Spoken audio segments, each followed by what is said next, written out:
Good morning and welcome back to Over the Skype. This is Morten from INKISH TV. Today we are going to Portugal to meet Luis Diníz, who is, I can't really tell so much about it yet because this is a new venture and I would like Luis to tell a little bit about that himself. So Luis, welcome to Over the Skype. Tell us a little bit who you are. Hello, Morten. Good morning.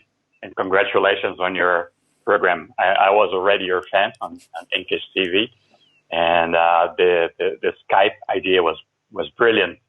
And there's two kinds of people in the world: people that they will be sitting and waiting for things to happen, and people that will do it. And you are the second. You do it. Congratulations. Thank you very much, Luis. And I think that you are also one of the persons that are doing things instead of just sitting and waiting. Isn't that the case? Yeah, that's the case. I've done this all my life. I'm restless. I started I was studying hotel administration when I was invited a long time ago in 1989, I think, and I changed my course to computer sciences. Then I graduated bachelor's computer sciences. And then I had the opportunity to start with resellers of phototype setting machines. It was a long time ago. It was the film stripping and everything analog, everything manual. So I witnessed the transition between analog and digital. I'm kind of a dinosaur. I don't take you for dinosaur, so don't worry. Don't be too hard on yourself, right? But I was lucky enough to witness this transformation from analog to digital. And on 2001, I saw that the industry was changing once again. Mm-hmm.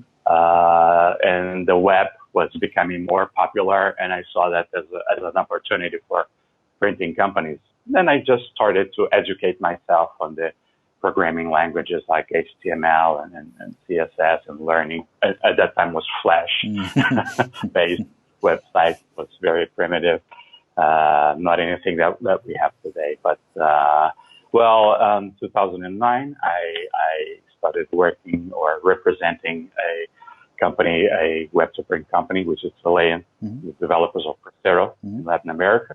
And we were successful in helping business to sell online. Because at that time, printing companies, they rely on salespeople, physical contact. And maybe 12 years ago, I was already getting ready to the situation that we have now, helping companies to make online sales. So just before you continue with this one, I would say that 12, 13 years ago, that is still like almost in the beginning of where anybody started to talk about web to print. Before we go into the current situation, how difficult was it at that time to pitch a printing company and make them understand the value of web to print? Well, I have to tell you that it's still difficult today. Okay, so you would say that it hasn't changed for 12, 13 years? Some things change, some things never change. But what I feel is that it was difficult, but some people had the vision. And when you have the vision, it's much easier. But some people have the vision, but they don't put the effort on that vision. And after short period of time, they don't see the result, and they just give up. Okay. And this is a little bit of a blame on the vendors, because of they just want to kind of sell the product, and they sell the product, collect the money, and then that's it. That's bye-bye. And printing companies, sometimes they need help. Okay, they need help. They need one that understand the business of selling online. Yeah. When you talk about that help, is that one thing is of course the technical help, but is that also to understand that sometimes business models are completely different when you change how you sell? Is that also the need of help that you experienced? Yes, of course. Yes. So Yeah, I'm sorry that I interrupted you, but does that mean that when you were talking to people that time, I mean, you couldn't lean up against like Simpress and Vistaprint and all the huge online printers? So when the market was approached at that time, everything was kind of new. I think there was like also some Israeli company and a few other companies at that time. And today, I don't know. I think there's maybe hundreds, if not close to 1,000 different web to print solutions. Is that? I mean, so the market has matured, I guess, right? Yes, at least 100 suppliers. Yeah, 100 suppliers, and basically they're doing the same. They're developing a nice solution or a not so nice solution, but it works. They say, "Hey, Mr. Print Service Provider, this is what I have," and the other one has the same, and the other one has the same. And the printing companies, they just have to decide which one will, price-wise, which one will attend them or will manage to help them on this path.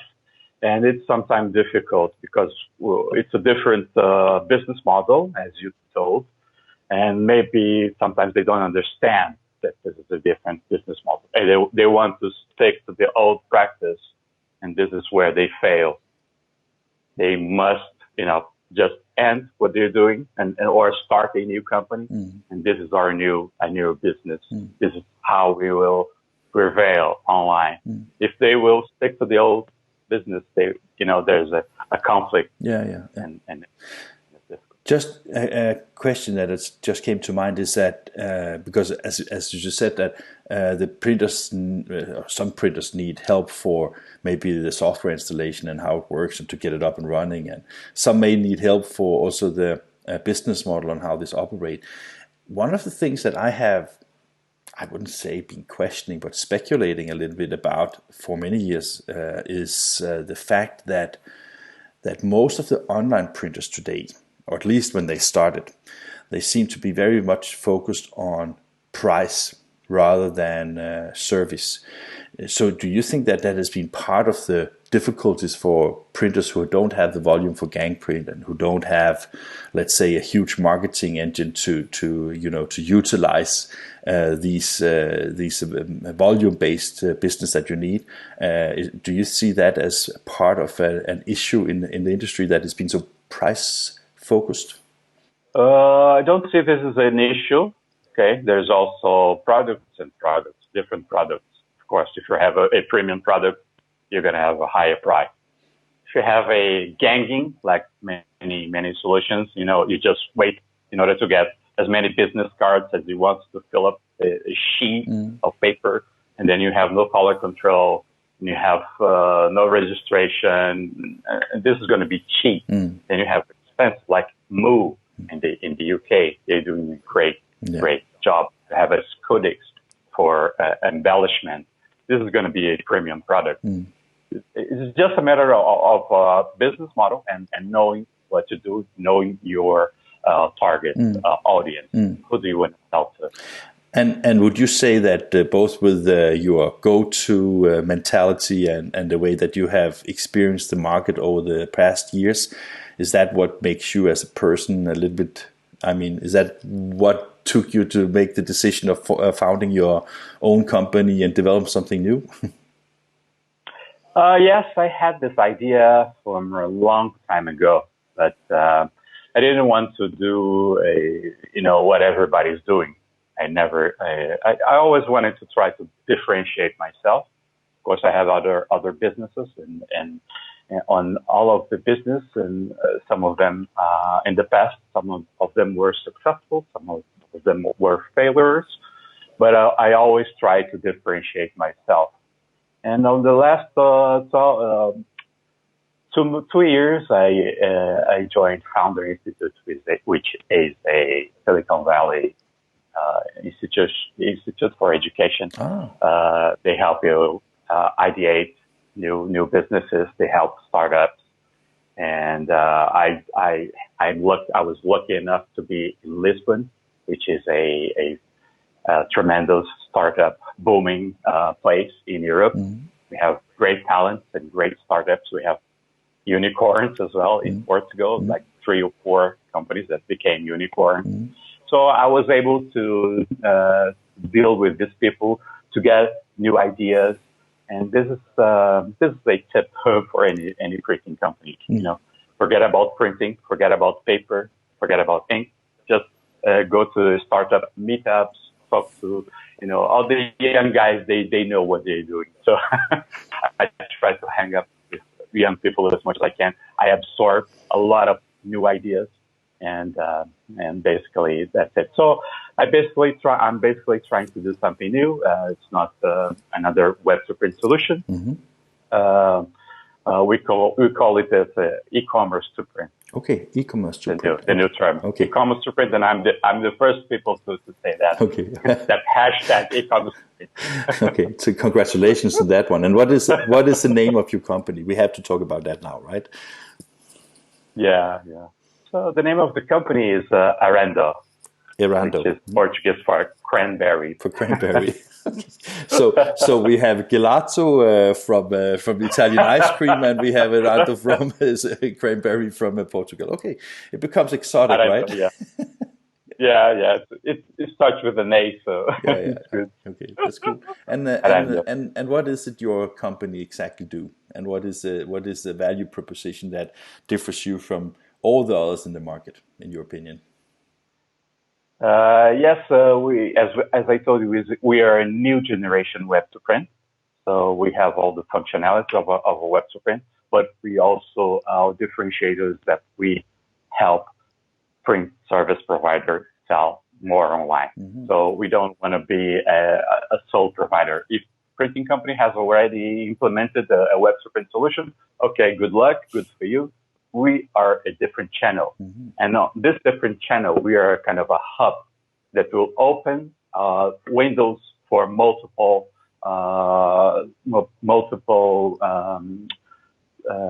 marketplaces or websites like open source websites or Shopify, or we want to be as open as possible. So we want companies to sell like on YouTube or on Instagram, on social media.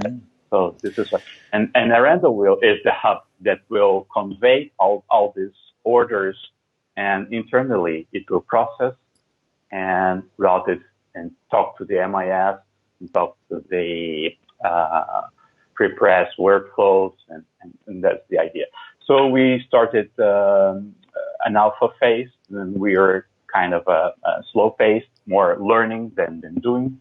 And then we started a beta phase now, and that's where we are now. And we are on beta. The product is finished. It's already operational, and we welcome any printing company who would like to come on board. So just to understand it 100%, because I mean, I think that most people understand that web to print is basically today it's mostly like a website you enter. Sometimes there's a mobile app to it, but it's really like a front end to how people buy. So I think that most people understand how that works, at least in our industry. And to understand the difference is that basically you enable all kind of platforms to engage and interact with your system, so people can use, let's say that you want to order photo products, you can do that from Instagram. And if you want to have, is that how it works, or didn't I understand it? Yeah, that's the idea. That's the roadmap. Of course, we are a startup, so we will need to do some, to develop. But it's on our roadmap to allow any printing company to sell on Instagram, to sell on Amazon, or to sell on Shopify, or especially if they don't have to handle all the marketing aspects of a website. For a printing company, it's very difficult to understand how digital marketing works, how inbound marketing works. It's very hard. They have to concentrate on the production industry. It's an industry we are talking about. So marketing is a separate business. And it's kind of hard. Yeah. So when you say that you help your customers, does that also mean that you help them into different segments of the market and how to position their value propositions to the customers, or can you give an example? Maybe it's easier if you give it. Let's say that I'm a printing company and I have no ideas about digital mindset. I have no idea about Instagram and Facebook and all the other social media. So, but I'm very good at printing, I tell you.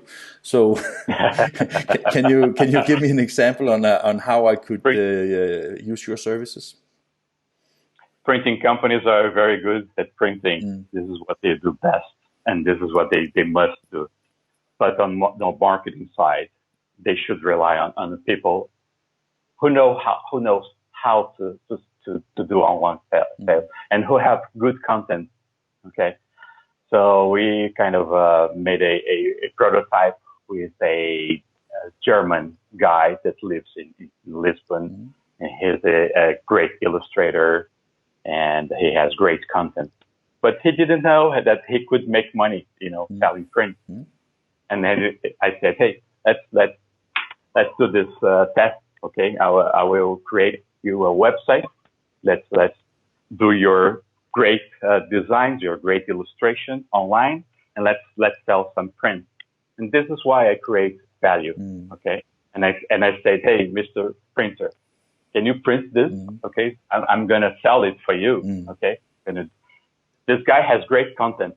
He doesn't know he can print on virtually any substrate nowadays.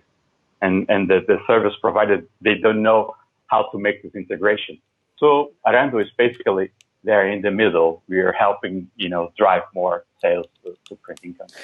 And so are your customers, it's still like the printers, but you connect the, let's say you gave an example with that artist. So you connect different kind of users with different kind of printers who have invested in your solution, and in this way around you will create value for both the buyer and for the producer, and basically isn't it a kind of like white labeling just on steroids or something like that? What do you mean white labeling? Yeah, I was meaning that. Do you have an example? Yeah, I was thinking when you said that this artist, because if he was an artist and he went to any printing company's website, he could order the print and then he could put it in his shop or on his own website. But what you suggest here is basically that he can use your front end to promote his arts. And when people order on his website, they produce it and then it's sent to the customer directly from the printing company. Isn't that it? Yeah. But today it's very hard to do it because we don't have the right tools. Yeah. That's why we are providing the right tools. I was not only for artists. Yeah, I was not questioning that. I was just trying to understand if that was the business model. So basically, instead of having let's say a storefront from a business to business storefront for a customer, you basically can build as many storefronts as you want, and these storefronts can be from businesses, from other printing companies, for artists, for everybody who needs print in some way. Is that how it works? Whatever. More than happening for museums. Yeah. Museums, they have great assets, great content. They could be selling prints online. If I visit a museum in the UK, in London, for example, and I come back to Portugal, I would like to buy some things, but I don't have a lot of place in my luggage, so I can buy online through the website. And for the museum itself, it's just a matter of installing a plugin and connect it to the printing company. Okay, that's smart. What we're trying to build this is a new generation. Okay, so the idea is to connect the both ends of the market, not only B2C but also B2B. Yeah, but that makes a lot of sense, and I like the idea of museums that they maybe not even see themselves as a print customer, but they want to sell copies of whatever they have on the shelf floor, and instead of having it in stock, you basically connect their website with the printer they want to produce it with, and then everything is handled by your system. Is that how it is? That is how it works. Yeah, we provide the tools to make it happen. And so, who are the customers? Is that the museum, or is it the printer, or who is buying this? And what is it? What is your business model on this one? Well, I see today it's virtually anyone who's online. Okay. Anyone who has good content, who has maybe a website, is a potential customer. And I see this street artist, for example, street artists, they have maybe millions of followers on Instagram. We have a social influencers on YouTube with millions and millions of followers. These people could be selling print. They are not selling print. They don't know it's possible to sell print.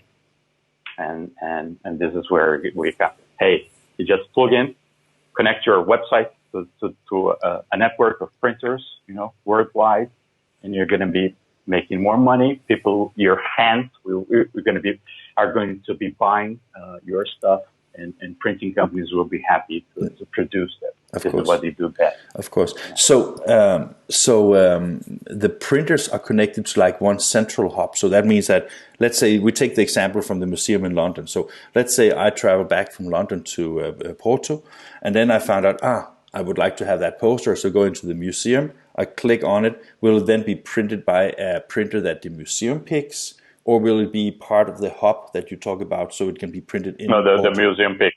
We are not managing. Okay. So it's an open source. Yeah. Okay. So it's still like the museum. They acquire the plugin to the website because they want to offer this service to their customers. They just download it free. Yeah. And then they pick a printer who gets the files, basically. Yeah. Yeah. That's basically it. Okay. That is great, because basically what I hear is that you instead of taking a printer's perspective of pushing let's say commodity products to the market, you say that if you go to websites where you already have content that needs to be reproduced, then basically that is a connection into the printing company. So let's say I'm the printer, I'm the good printer, as I told you before. Now I look at Denmark where I live, and I go to a museum and say, hey, instead of stocking these products, you should have my plugin, because if you have that plugin, people can buy these posters on your website, and then I print them on demand. You will get the revenue, I get my commission, and that's it. Yeah, basically that's it. Yeah. Everybody gets happy. I like it. And I think that is I don't think I've heard about that before. So that is quite nice. And how difficult is it? Let's say that I am the street artist, or maybe even let's say that I'm a publisher, self-publisher, and I want to sell my books, but I don't want to have inventory. I guess that solution can be used too. So how difficult is it to install that plugin and to get that connected with your service provider? Taking the principle that the content producer, if you're an artist or if you're a musician, you already understand, or you have a team that understands how to put it online, how to make a simple WordPress site, and maybe you're already selling some stuff through WooCommerce. So it's just a matter of another plugin, and that's it. Just install another plugin, and then you have access to a network of printing companies worldwide. And then you choose the ones you want to work with. You put your margin, and that's it. You are happy. You just start selling. And when look at it from that business model, I think that is brilliant. The question I am still wondering, you're welcome. I'm still wondering a little bit about is you aim to go and sell it to the printing companies. So it's the printing companies that go and sell it or give it to the content creators, right? Yes. Yeah. Everything starts with the printing company. Yeah. So this is the core engine of our solution. Yeah. We're developing a solution to the printing company. Yeah. And Mr. Printing Company, this is our solution. You don't have to change. You keep your existing structure, but you can add this. Yeah. And when you add this, you will be opening to a new world. Kind of. Yeah, I get it. So basically, this is a new sales channel opportunity for a printer, because he can have his regular web-to-print solution that just sells business cards and letterheads and all that. Yeah. But this one, he can go and talk to all the people that he knows in his network about creating content that can be delivered either on demand or with a fulfillment from his site. So basically this is a new channel of how to engage with a customer who owns content, basically. Yeah, that's what we are trying to create. New channel. Okay, and new option. And how far are you now? You said that you were in beta. Is that something that we can start to buy soon? We have beta customers that are already using the platform, and because I have 25 years of experience in the print business, I know what it takes. I know what is needed. I know the integration with the MIS. I know JDF is a very important protocol in this industry, and I have worked with pre-press solutions, so we understand about workflows and everything. That's why the core of our solutions is the printing company. We're first trying to solve this problem, and then the easy part is everybody today, every influencer, small, medium, or large, they have great audience, they have great content. They don't know it's possible to make money with print, and this is where we come from. This is what we want. That's cool. And I mean, to be honest, also if you look at your history with PreZero and Alliant, I mean that doesn't even compete because that's a total different market space, isn't it?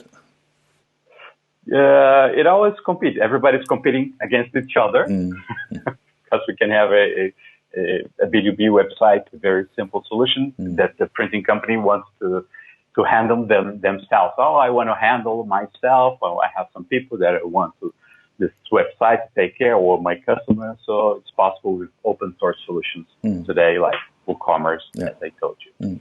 In the future, the next step is Shopify, and also allow them to sell on Shopify. So it's just a matter of choosing where to go. I want to go with the existing vendor, and I want to be with this guys and to learn their systems, or do I want to go with something worldwide or e-commerce leader like WooCommerce? So it's always competing, but we go beyond. Yeah, it seems we want to go beyond. We don't want to be the web to print provider. We want to be the e-commerce provider. We're going to be the next generation web to print in the market. I think that when I spoke to you, I think maybe we were only chatting on LinkedIn or something like that, maybe half a year ago. I said to you, you're crazy because there's so much competition in the market. Hundreds of competitors. I said to my staff and my partner, I don't want to be in the same space. No. If I'm developing a new web to print solution, I'm just not doing it. So if it is a challenge, new market, let's create our own market. Let's create this new segment. That's it. I'm in. If it's challenging, I'm in. If it's easy, I'm out. Okay.